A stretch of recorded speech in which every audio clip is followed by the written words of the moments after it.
Are you ready? Three, two. This man is drunk. Wait, am I drunk? I'm nobody. Yes, you do have a problem. God's got this. No, I got this. You're stupid. You're dumb. I'm a father. I'm a husband. I'm a son. I'm a leader. I am Marcus J. Scott.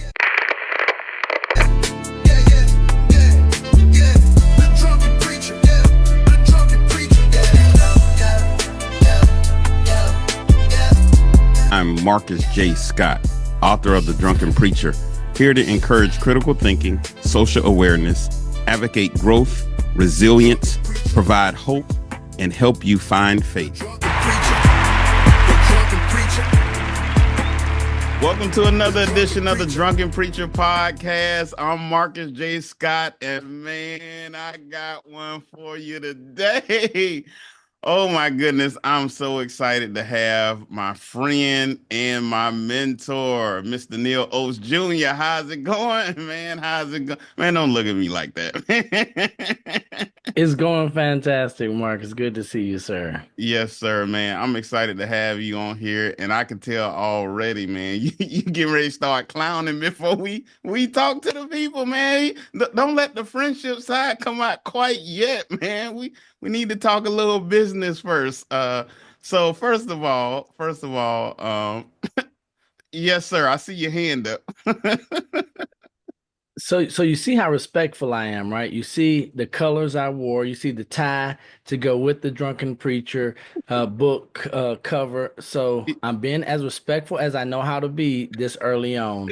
But I just want you to know that I should get some credit and some points for my apparel so it can offset my behavior later in the podcast. Okay, I got you. Well, man, look, you always been sharp, and I appreciate you being on the show. Not only on the show, but you are the first guest that actually took thought into what you're gonna wear and made sure it coordinated with the Drunken Preacher, man. I really love that just as much as I love you. I must say.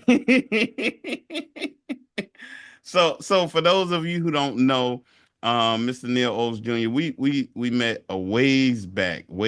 He came and spoke at a it was either a conference or a real estate, something we were doing with the now a growing brokerage.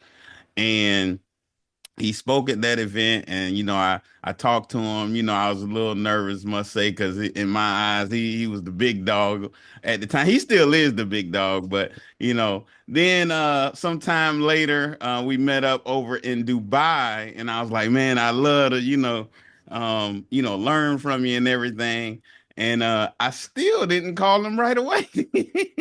Hey, hold on now. Let's pause right there. Not only did you not call me right away, we're not talking about days, weeks. We're talking about, if I'm not mistaken, I think that it was months later. And the way that you approached me was like via text message with government ID photo, like, hey, excuse me, sir, do you remember me? And I'm like, dude, like we had dinner together, we chopped it up, we had a great time, and you're sitting here asking, do I remember you? Yeah.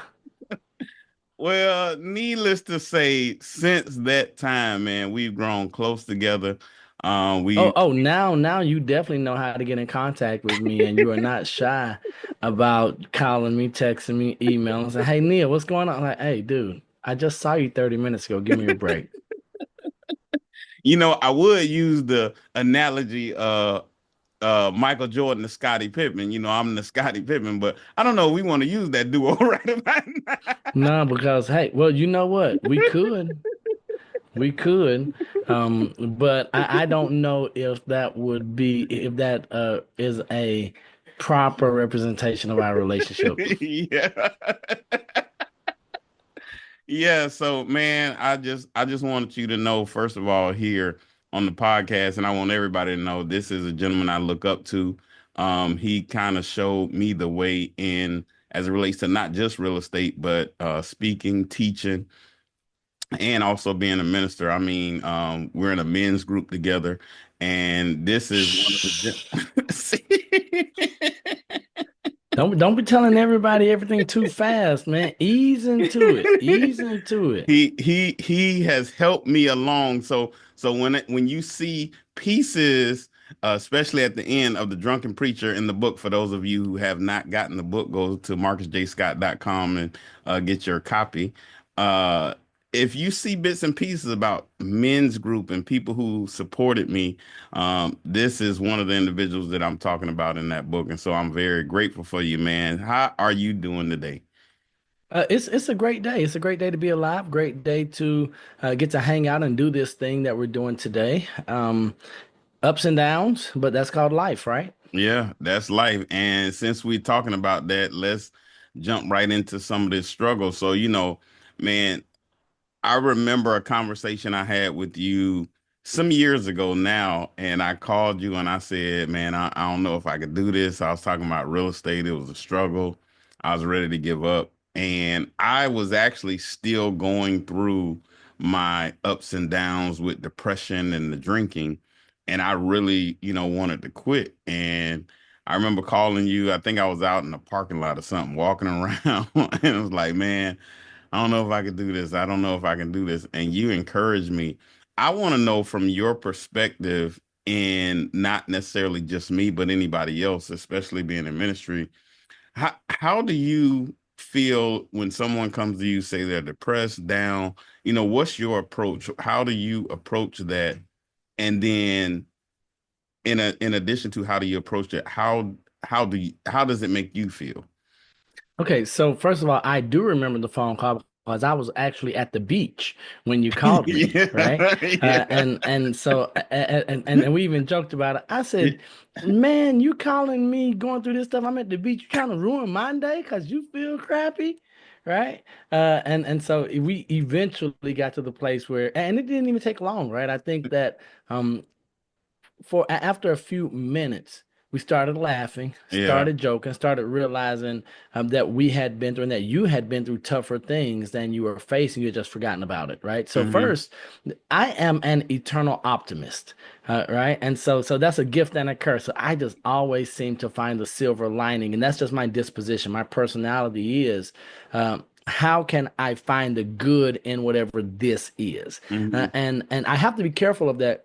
So ladies and gentlemen, I'm going to refer to him as Clutch. That's my nickname Oh, for him. see, you say we That's supposed to ease into it, man. no, but I was about to say Clutch, and I didn't want them to be like, what? Like, is that one of his ticks or something? He keeps saying Clutch. What does that mean? So I know him as Clutch. You all know him as Marcus J. Scott. So I'm going to call him Clutch. So, so Clutch, when I hear this, right, or anytime I see that first, since I'm an eternal optimist, I have to be careful not for others to think that I'm taking light or making light of their situation or their Hmm. feelings, right?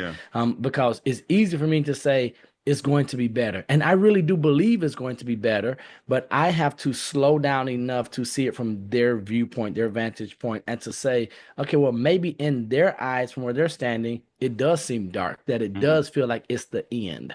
And so I think that's the very first thing. I have to take a moment to not look at it from Neal's point of view, but look at it from the point of view from the person and see why might they be feeling this way. But then also, I just know that at the end of the day, God our Father just believes in us. And Yeah. he has, and like this is where sometimes people say, Neal, you really are about that life. And I'm like, yeah, I'm really about that life, right? I know what Jesus did. I know what he is and who he is. But then I also remember that I've been through some tough times when I had to call someone. Hmm. And so you ask, how does it make me feel?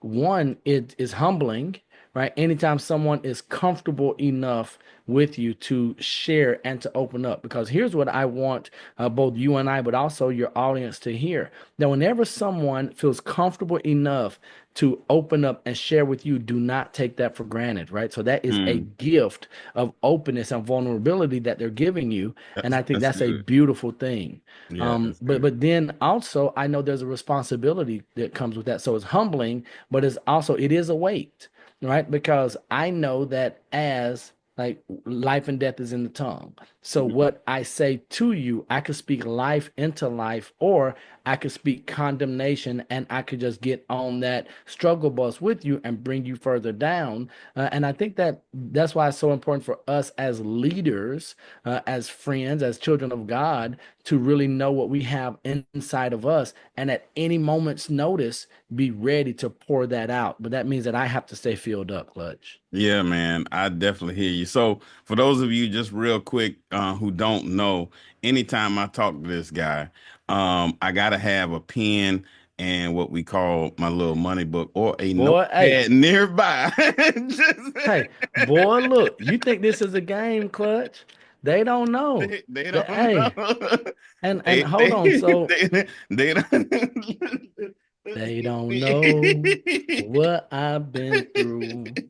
But check this out. So not only man, I'm talking about money books where Look, they are just filled up with ideas and gleaning some of the best stuff from the smartest minds all around. So we use these small little moleskin books. See, look, we don't care what they look like. you see us all. We don't care what they look like, but as long as you have a way to collect ideas. And so mine is going back decades, and this is a fraction of the few of the many that I have. But keep a pen with you, ladies and gentlemen. Jim Rohn said the worst thing you could do is say, "Oh, it slipped my mind." Oh no, it won't slip my mind, and that's why we say a short pencil is better than a long memory. Oh And yeah. so just writing down everything we can. So I digress. I apologize, Yeah. Clutch. Oh, no problem, man. I just wanted people to know if they see me kind of glance off or look down or write something, not paying attention, that I'm taking notes. I'm writing down, oh, he just he just said something and then there's times when I actually don't physically have it, like it's in the car or it's close by, and I have to text myself. In fact, I found myself doing that. I think 2 days ago, somebody said something. I was like, ooh. Yeah, let me text myself real quick and then go back and Yeah. put it in the money book. So, but again, this is the gentleman that, kind of helped me with that. So not only alone, I'll kind of go back to, my struggles and stuff. So I had start journaling, and my journal was just my thoughts, but I had not thought of the money book idea. And when you brought that to me, I was like, hmm. And ever since then, I've been writing stuff down. I've been writing it in the book, and I still have my first page of what you told me to write in there, which helps me keep track of it. Hey, no. So on that, Clutch, go ahead and tell the people what's on the first page. You don't have to tell them. Well, so yeah, go ahead and tell them why that first page is so important. And what we're doing here is we want you all to have applicable action items, right? It's one Yes. thing to have Yeah. thoughts and ideas, but to be able to turn those thoughts and ideas into action is something I know that for Marcus and myself, that's the ultimate goal in everything we do. But that first page is that important page, Clutch. Go ahead and give it to him, Oh man. yeah. This first page is an important page. It has my name. Yeah, we need and, that. and and then it has my phone number or an email address, the Oh, way you okay, can because we contact need me. that in case you lose it. Yeah, Yeah, but if you leave if you lose that with just your name and phone number, email address, Clutch, I mean, what's the likelihood that someone's going to return it to you? yeah. Not at all. Not at all. Not even a little But wait, bit. but wait, there's more. The last thing that's in here, that I was very, very, I will say, out of my comfort zone in doing is there's a now for those of you who watching, don't try to steal my money books. Now, see that there is a monetary reward, and it ain't $5. And A and and so monetary reward if I lose this. And you know why that's important? I'm gonna be, and this is real talk. A few years ago, we went to Tallahassee, with for real estate, and I actually lost two of my journals, and I was mad. And do you know I've not lost a journal nor a money book because that now is in all my journals and money books. so what Marcus is talking about, so in my book, I started with a small amount for the reward as a reward. So I use a moleskin because it has as a reward if found this much. And I used to do like $10, $15. And so what I found out was that if I am putting a value of $10 or $15, if this is found, that means $10 or $15 ideas make it into my money book. Once I went up and put $100, then $100 ideas went into the money books. Then now that I have increased my reward, a couple of things happen. I've got to make sure that they are really valuable ideas that go in here, but then you better believe that I have this thing clutched real close to me so that I do not lose it. Otherwise, and that goes back to being a man of my word, right? If I have a large monetary reward and someone finds it and they call me to say, Yeah. hey, I have this, it says this, they have my name, have my email address, my phone number. They could put it out there and say, this guy said he was going to give me a reward and he didn't. He's a Yeah. liar. Yeah. But now I have to be a person of integrity. And so I think that it just works 360 degrees clutch. That's 100%. That's some good stuff. Listen, if you're not listening to this guy right here, I'm telling you, when I tell you this is the person that I go to, my mentor, who I look up to, he drops, what do we call it? I don't want to say dimes because that's like That's snitching. Nah, he dropping a dime on them. He telling the police. Nah, man, we dropping gems over here, Gems. There man. We you go. dropping gems. That's Come what on, I was man. looking for.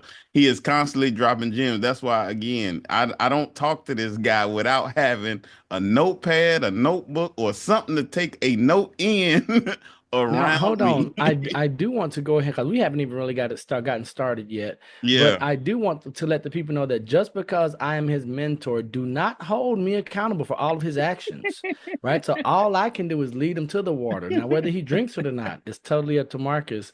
But it is an honor and a privilege, and like I said, with the opportunity, there is responsibility there. And I want to encourage all of you who are watching this or listening to it, that each of you has an opportunity, but each of you also has a responsibility to do more than what benefits you, to play bigger and to be world renowned. Absolutely. So we're always talking about service, but going back to, my struggles and you actually helping me through them, I just want to ask you, have there been any, and I mean some significant internal struggles that you might have had that either A, you were kind of not really wanting to talk about, or you were just dealing with them internally, didn't want to share them, didn't maybe not necessarily wanted to go to counseling, or maybe you did go to counseling, but you were just trying to deal with it on your own. And it could No, be I'm from the perfect. past. Okay, nah, so there are a couple.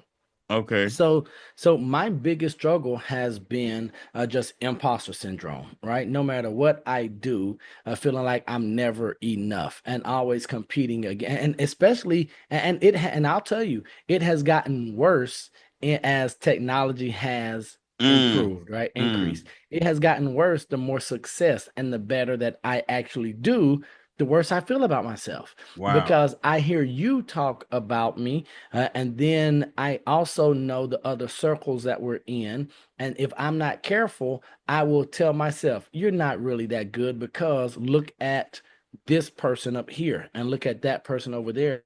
And so that is a struggle for me. Asking myself, even as a child of the king, am I living like a king or am I living like a slave, right? Yeah. Am I acting like I'm an heir to the throne, or am I acting like someone, an outsider? So that's a big one for me, is just that self-worth, right? And so it's so much of an issue that I have to put daily practices. And when I say daily, I mean like 24/7. Even when I'm Yeah. asleep, I'm Yeah. having to remind myself of that one. But then on the other side, being a dad, or being a man, a Christian man, and Mm-hmm. having been divorced, right? And Mm. then having a son with my ex-wife, and now trying to figure out, okay, well, the Bible says this about divorce. And even though I'm happily married now, still carrying that weight, like, man, did I scar my son, right? What is it going to look like on this side of a divorce as a pastor? Right? When people have conversations with me and they're going through things, can they say, well, okay, he's been through it so he can understand, he can identify, or am I disqualified because I experienced failure in the past, right? And things, it wasn't picture perfect. And I think that if I'm not careful, then I will look at some of those struggles, and the struggle will be bigger than the story or the message that comes out of it. And so, I mean, that's something that and so me, I am the type of my personality allows me to have conversation. I've never really not wanted to talk about it, but the other side is it is a challenge because people know my personality. They find it odd that I would struggle with self-doubt or inferiority, or questioning my value or thinking that my past disqualifies me. They're like, "No, Neal, you're confident." I'm like, "Man, I'm out here begging for help. Y'all think these are jokes."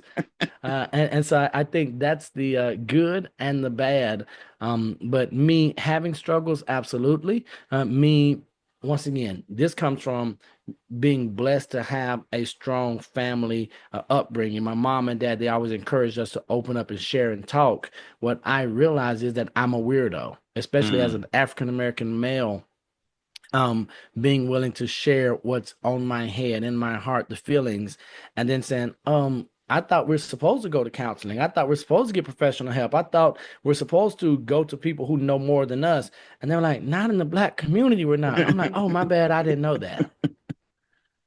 Yeah. Now is so you're saying that was mainly because of your upbringing. So your parents or your upbringing or what you were taught, you're saying you were told that it was okay to get counseling. It was Yeah, okay. man, Yeah. I'm talking about, man, my mom and daddy, they didn't care where the help came from.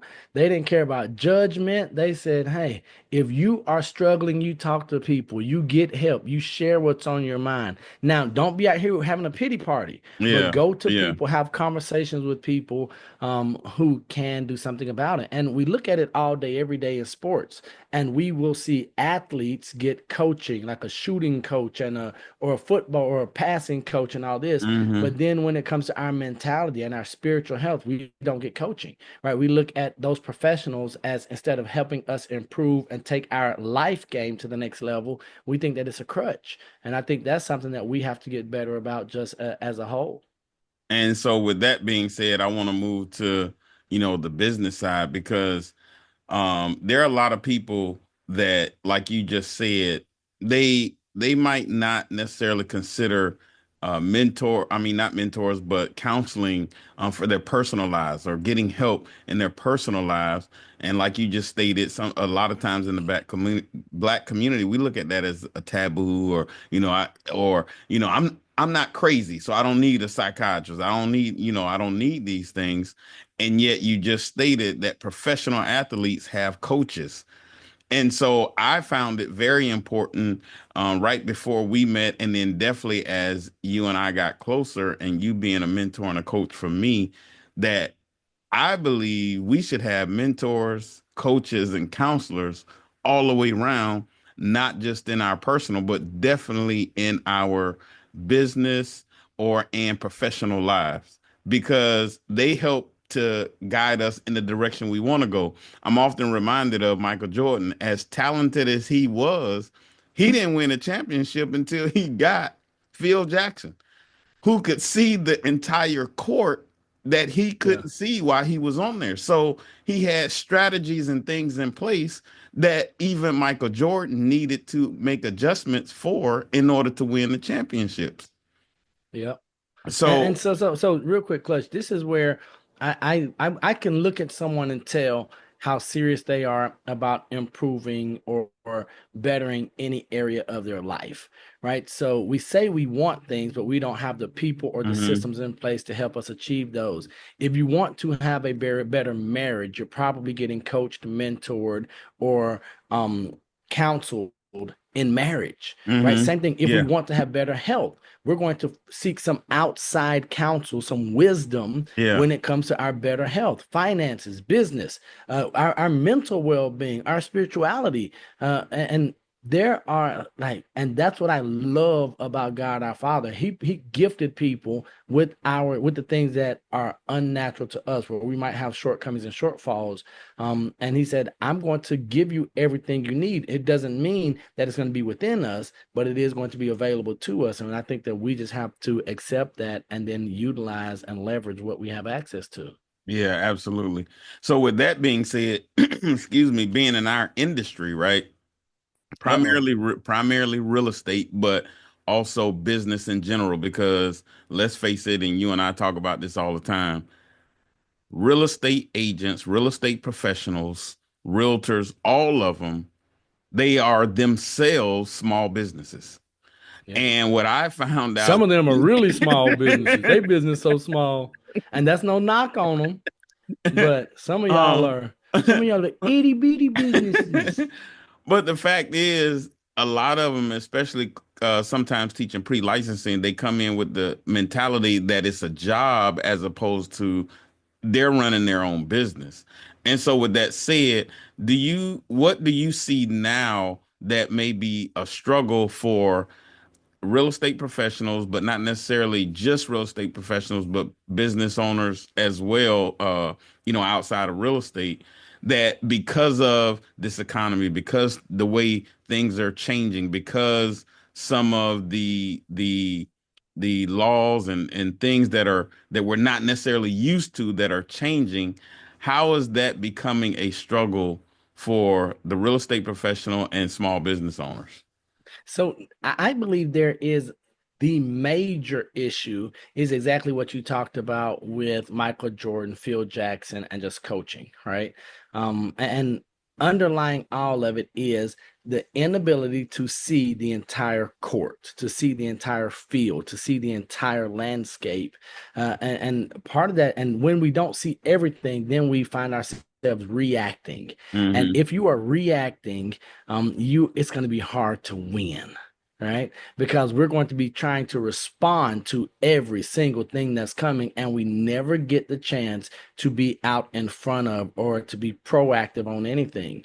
And so, with the real estate industry, we still have agents right now trying to figure out how they're going to respond to what happened to August of last year. Hmm. Right, figuring out how they're going to respond to some changes in forms, and then new litigation, and then having the economy. And so they never find one, the energy, because man, I don't know about you, Clutch, but it just gets tiring responding and putting out fire after fire after fire because I never hit my sweet spot. I never get in Hmm. my zone. Right.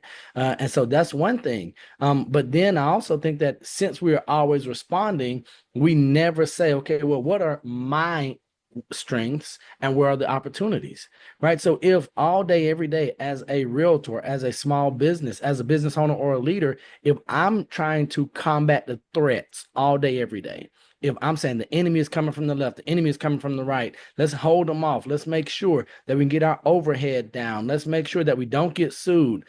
Is there going to be deregulation with FREC disappearing, right? What is the requirement now with the Senate bill that just came out? And if we're Hmm. always on that side, we never look at, well, where are the opportunities for more business? Yeah. Where can Yeah. I look to expand my business? Where can I gain some market share? And I think that is where the difference is, having a coach that's not in the game, but they're saying, okay, yes, we need to play defense over here. We need to make sure that legally we are compliant, that we're following the code of ethics. But I see people leaving the industry in this place. Let's take a little bit of that ground. Because, once you're in the game, all you're seeing is this is my one thing and I'm focused there, and we don't see everything else around us. So let me ask you this, because this could be an internal struggle too. Okay, I'm the real estate professional. I'm the small business owner. I hear what you're saying, Mr. Neal, but what you telling me is I'm struggling, but I should come to you as a coach, and that's gonna cost me more money. I mean, do I really do that? Do I really do that? Do I come and I pay somebody to help coach me to better myself? And in the meantime, I'm already struggling. How's that work? So this is what I tell everyone. So first, and Clutch, we've said this. don't y'all call Neal, because here's what I tell everyone is that I'm not as expensive as a house, but I'm more than a car, right?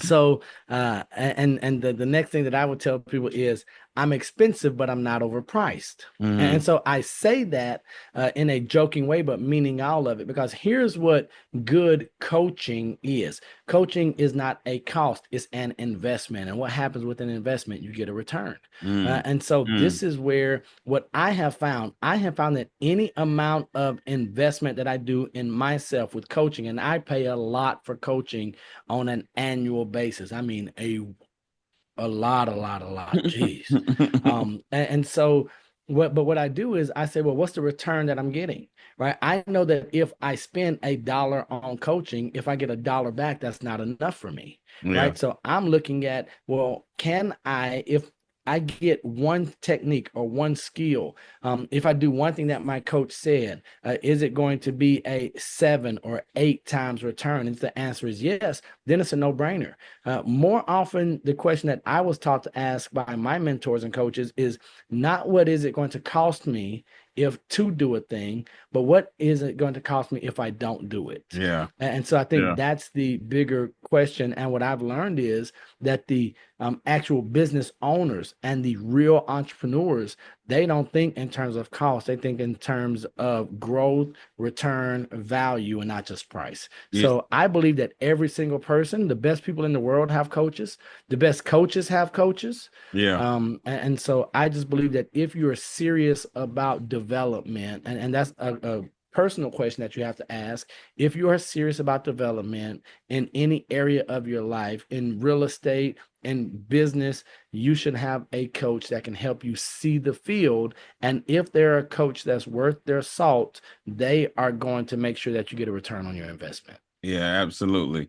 And I can speak firsthand to investing in yourself, investing in a coach does pay off. Now, here's the kicker, because I do want to bring this up again. Like you stated, we're here to actually help people apply stuff, not just talk for entertainment. But the one thing that I have found out, and I want you to kind of speak to this too, I think some of our issues, and this goes back to an internal thing in individuals.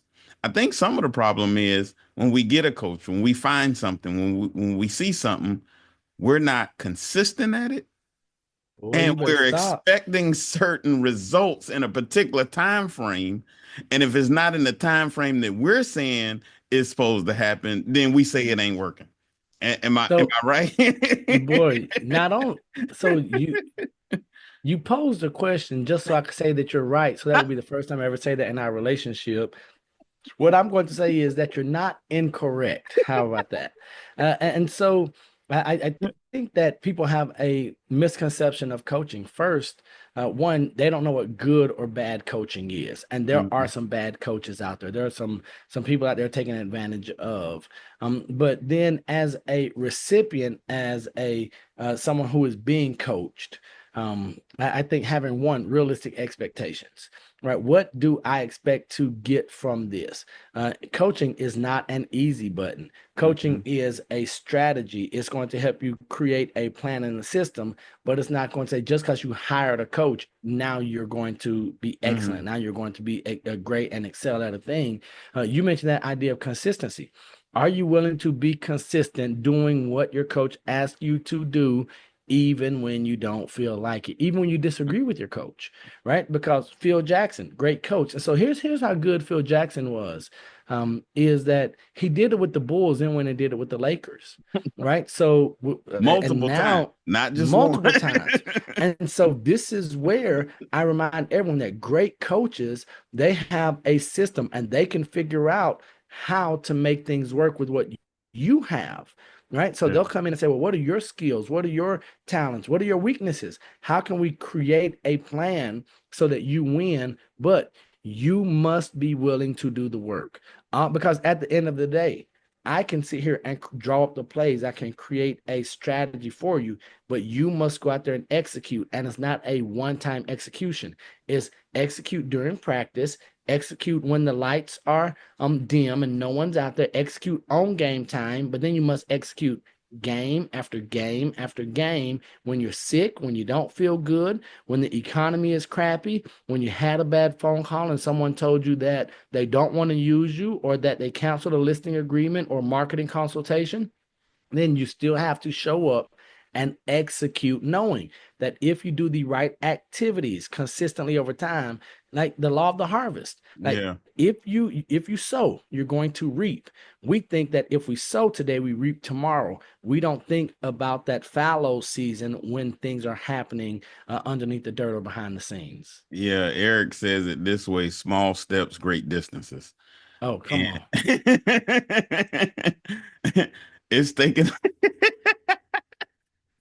y'all see. Neal Oates, you said Neal Oates said that, right? Small steps, great distances. Neal Oates Jr. There we go. Come on, let's go. Yeah, and so it's doing those small things over and over and over and over again, even when we don't feel like it. And I tell you, like even now, there's some things that I'm doing over and over and over again. And there's days I don't feel like it. There's days it's like, man, when is it going, be this next thing? When is the next thing? When is it gonna pop? When is it gonna? And I mean, just today, I called you right before you was like, hey, do you need to push it? Like in my mind, because I've been up for the last almost 48 hours. I'm like, yeah, I need the rest of the day off. But I'm like, no, we scheduled this. This is something that, I said I was going to do. One, keeping my commitment with you. But then two, just even being consistent on the podcast, right? Right. Just staying focused and saying, hey, it's not just about today, but today matters because it affects tomorrow, right? Absolutely. And so, man, I tell you, this is some good stuff for those of you who need a coach. Neal Oates is definitely available. But here's what I do want to get to. This gentleman wrote a book, and so we kind of wrote a book at the same time, but not at the same time. Boy, it was a race to the publishing finish line, boy. Let me tell you, nothing motivates you like a knucklehead that you call a friend and a brother say that they're gonna do something, and man, all of a sudden y'all start racing. And y'all start saying, oh, I'm gonna beat him. This Negro don't stand a chance. So come on, sir. Yeah, man. So, man, tell the people a little bit about your book. And again, when I tell you, I look up to this guy and all that he's helped me with. And I will say this: it now has become this thing where our iron sharpens iron. I'm just finding out because for the longest I'm like, man, he's way up there. And while he it is humbling and honoring to know that he does share with me, hey man, you pushing me because you coming up right behind me. So. Boy, and you beat me with the release, bro. Like yeah, this came out first, and I was kind of it made me feel a type of way. So I can't hold it up all the way because then it won't be. But boy, yeah. And so tell us about the affluent Negro. The affluent Negro, 7 principles for minority wealth creation, and it's not about race. It is not about color. We just decided to use so much like the Drunken Preacher. We want shock and awe value, right? Yeah. We want to get people's eyes and attention, and we wanted to make it where they could identify. And so the affluent Negroes is about the 7 principles, and the acronym Negroes stands for the 7 principles. Network strategically, educate yourself, generate wealth through entrepreneurship, reinforce resilience, own it all, excel everywhere, and serve others.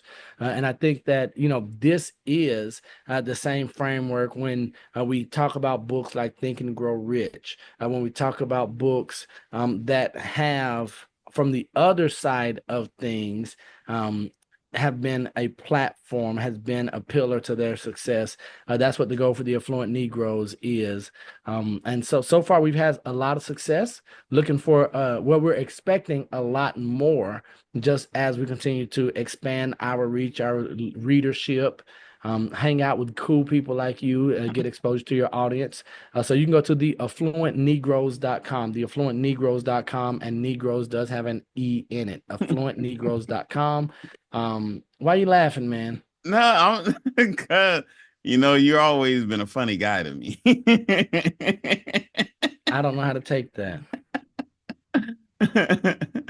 Yeah, so if you have not got the Drunken Preacher, make sure you get the Drunken Preacher and the Affluent Negro.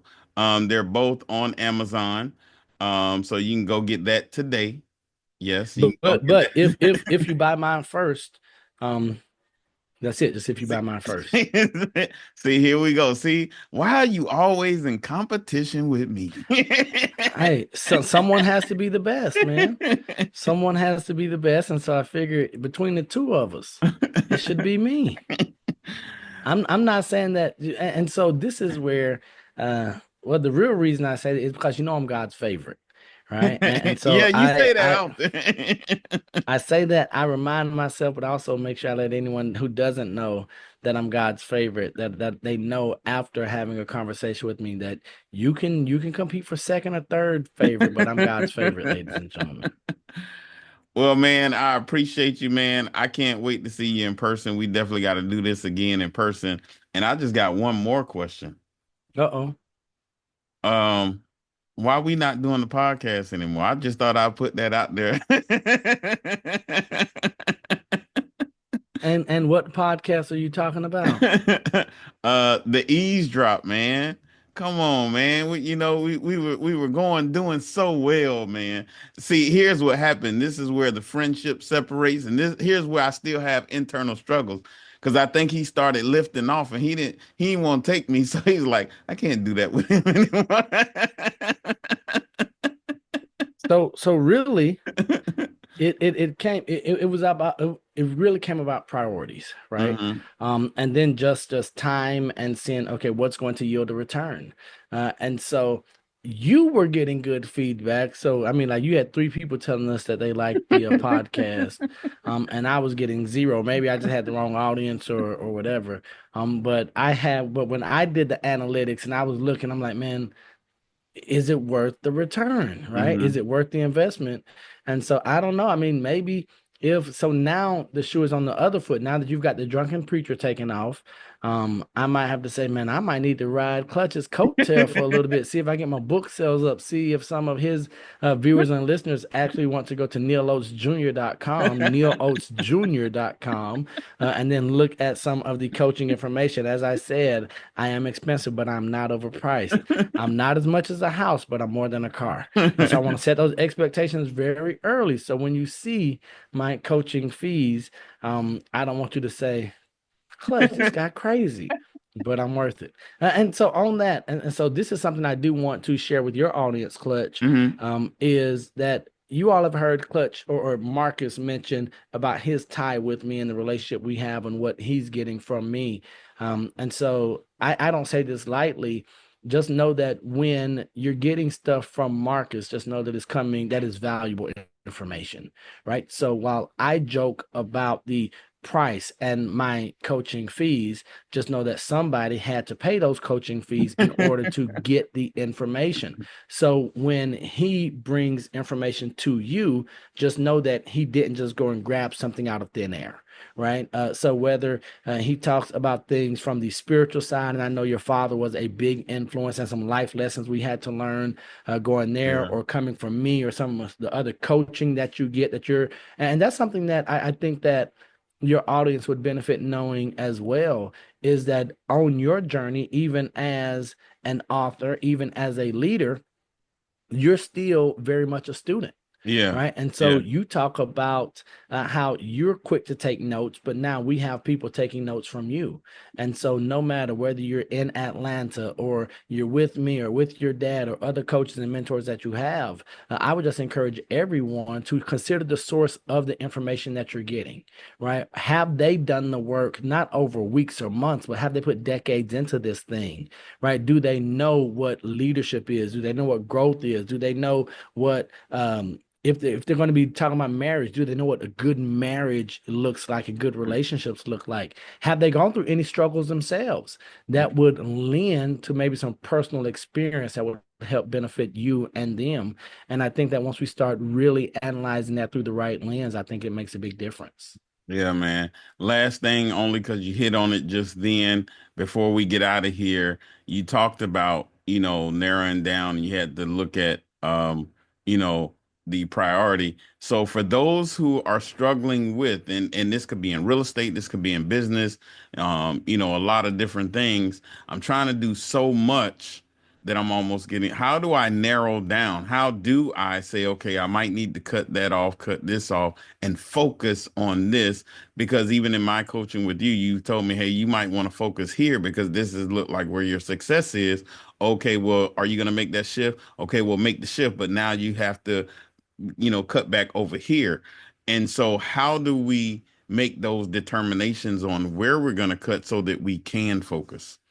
So the very first thing I'm going to say, even before you make any commitments or before you start trying to figure this thing out, find a success partner. You might have heard it as an accountability partner. I just believe that success is sexier than accountability, right? So everyone wants success. Not everyone wants to be held accountable, right? But in order to experience success, you must be held accountable. So find a success partner.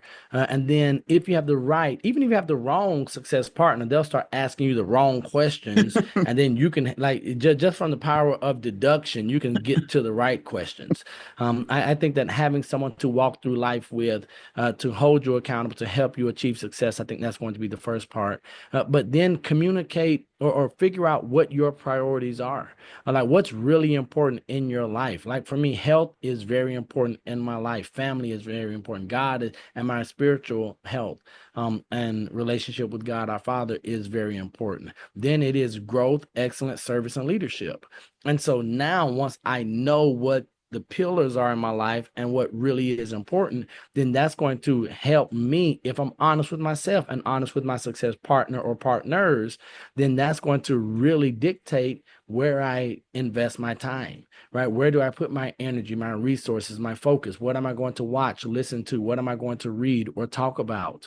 Because ultimately it comes down to time, energy, resources. And once we see those things, you can't lie and say that you care about your health when you spend no time exercising, and like, that's one thing, right? And so I love that about you. We know that health and physical well-being is a priority because every time I'm talking to you, walking, you exercising, you at the gym. I'm like, bro, it's not that serious, man. But for you, it is a priority, and it's a high priority, Yeah. right? Yeah. And so that's where I think that we have not given ourselves the permission to be obsessive, right? Because we're like, no, it doesn't take that much. You don't have to be, like, sometimes it does take that much. Yeah. And I believe that once we accept the fact that we're going to have to be accountable to ourselves first, let's keep those promises that we made to ourselves. We know what those are in which areas of our life. And if you don't know, then go to nealoatesjr.com, schedule a consultation with me, and I'll be glad to help you, just even as a complimentary discovery call where we get on and say, okay, well, what are your values? If you don't know what your values are, then it's going to be hard to figure out what your priorities are. Yeah. And so once our values are clear, our decisions are easy. The problem is, for most of us, we don't know that what our values are, and then we have cloudy decisions and difficult decisions to make. Yeah, absolutely. That's good, man. Well, I've enjoyed my time with you today, man. I really appreciate I'll send it. the invoice. Don't worry about it. We're gonna see how See, much you enjoyed it, yeah, man. yeah. See, that's what I'm talking about. See, this guy, boy, I tell you, and he is going to invoice me too. They'd be like, man, how he gonna invoice you to be on your podcast? I'm like, y'all don't worry about it. Hey, listen, why do you have not? Because you ask not. And Yes, so sir. here, I'm just gonna put it out there, and then once it hits 120 days late, then I'm gonna show up knocking on the door, and I'm like, hey, bro, you got this open invoice, and then I know you're gonna want to do something in kind, right? You're gonna be like, well, hold on, how about I do this for your people, right? I'll do a speaking engagement Right. if you Yes, let me sell sir. my books in the back of the room, right? I know the Right, way this right. work, Clutch. Man, I love you, man. I appreciate you, man. We got to do this again, but I want it to be in person. So we got to find that time to do it, man. But I appreciate you, man. I appreciate you very much. And for all my viewers, thank you for watching. Mr. Neal Oates Jr. Hold He's on, wait amazing. a moment. Wait a moment. You want me to go and put you on the spot right now? What's that? But so I can tell you when I'm in Tampa. Okay, go ahead. We can do this So, live on the show right now. so Now the question is, are you going to be able to do it after hours? Because I'm in Tampa teaching from May 12th through the 16th. So the 12th through the 16th, That I'm teaching already in sound Tampa. bad. Oh, look, look. May 12th Through the 16th, I'm teaching Okay. in Tampa. Okay. And so, I'm